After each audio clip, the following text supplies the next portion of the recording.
Hello everyone, I'm David and it's Greg from Geeks. Today we are going to look into village attacks from Grimlord games. Village attacks was on our radar for a very long time, and for the first time we played it on Essen in 2019, and it was Grim Dynasty, the latest expansion, the latest Kickstarter of village attacks. This time with Oriental theme. Now, thanks to Grimlord games, we have a chance to play the core game of village attacks here at our home. But not only core game, we also have expansion with troll. So that's additional NPC, let's say, that is roaming around our castle and destroying everything on his way. So let's check out what we can find in the core box and what do we think about the game. What I love the most about Village Attacks is how it takes the classic dungeon crawler formula and twists it by adding tower defense, and especially the whole idea behind it.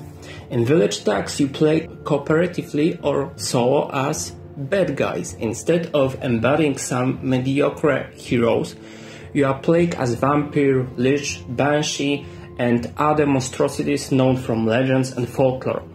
Your goal is to defend your castle against a nearby village filled with what is something both your food and annoying neighbor, the villagers. Peasants are done with you and they decided to take torches, pitchforks, recruit some hunters, heroes and raid your castle.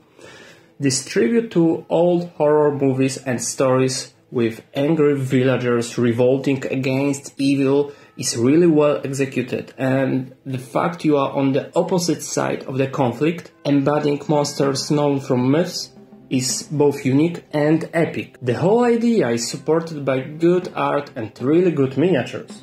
My favorite monster is definitely Dullahan, known also as a headless rider from Irish mythology.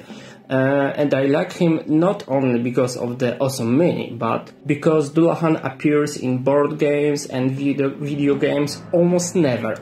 And the last time I had a chance to meet him was when playing my beloved Vagrant Story, one of the best games from Square Enix. Have to admit, each monster you can embody feels and plays differently.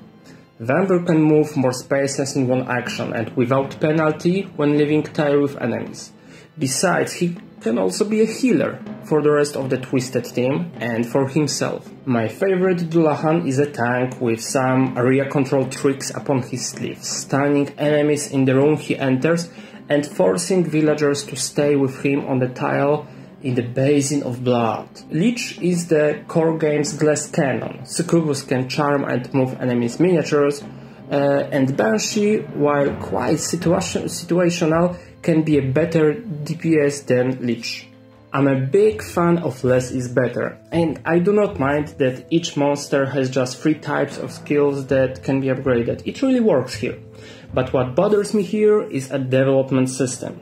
During the game you can gain or upgrade your skills up to 5 times in total.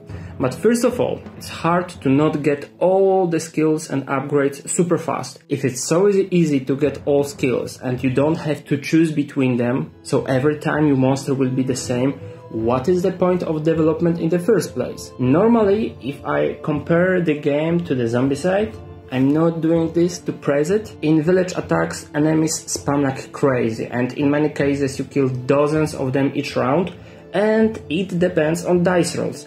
But this is where the resemblance ends, and Village Attack is much more. Dice has 6 possible outcomes: melee attack, range attack, defend, villager movement, retaliate, and 1 special symbol necessary for some skills activation. If you roll at least 3 dice with the same symbol, you can reroll them, and up to this you can save 1 dice result in your reserve for the next round. Also, every result except the villager torch can be used for movement. And okay, some tropes will be still far from what you want, but it's a way more complex solution than this known from Zombicide, where Zombicide is mostly about facing randomness and exploiting what you get. Village Attack is more about planning ahead and maybe not executing it 100%, but adapting your plans to the changes. Up to all of the above game offers you also day and night mechanic, where during the day one of your dice is replaced by dice with a torch and blank results only, weakening your monsters, and killing villagers do not give you any experience points.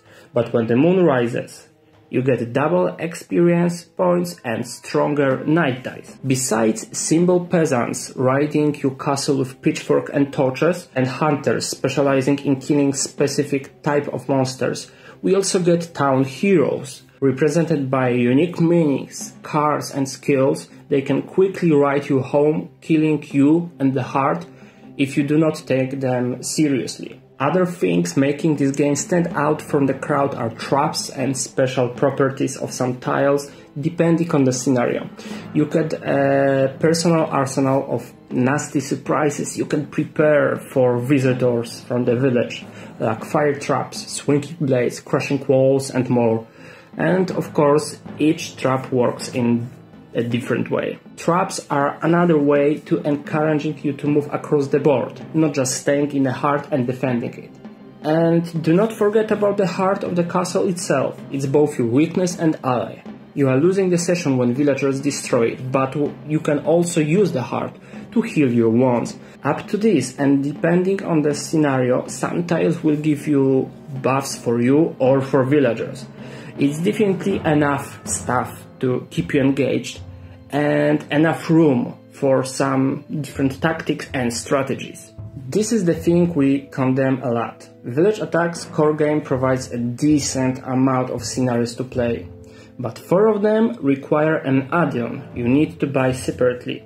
Also in the core game you get a few cards responsible for the Troll AI. What the troll is, are you asking? It's a separate expansion when you get his miniature. It will be simply less annoying to add mentioned 4 scenarios to the expansion instead of giving them in the core game, and those few troll cards should be added to his box too. Do not get us wrong, resemblance between Village Attacks and Zombicide-like games is noticeable, but with so many modifications and improvements, it elevates rather a dull formula into something very, very enjoyable. Besides, who doesn't want to play as a bad guy for a while? We have a ton of fun each time we defend our castle against villagers, and besides some flaws, the game will definitely land on our table more often, especially if we manage to get add-ons, enriching the fun from the core game even more. We score Village Attacks for 7.5 on 10 scratches possible, and we tag the game with our mark of recognition. That's all for today, see you at the next game.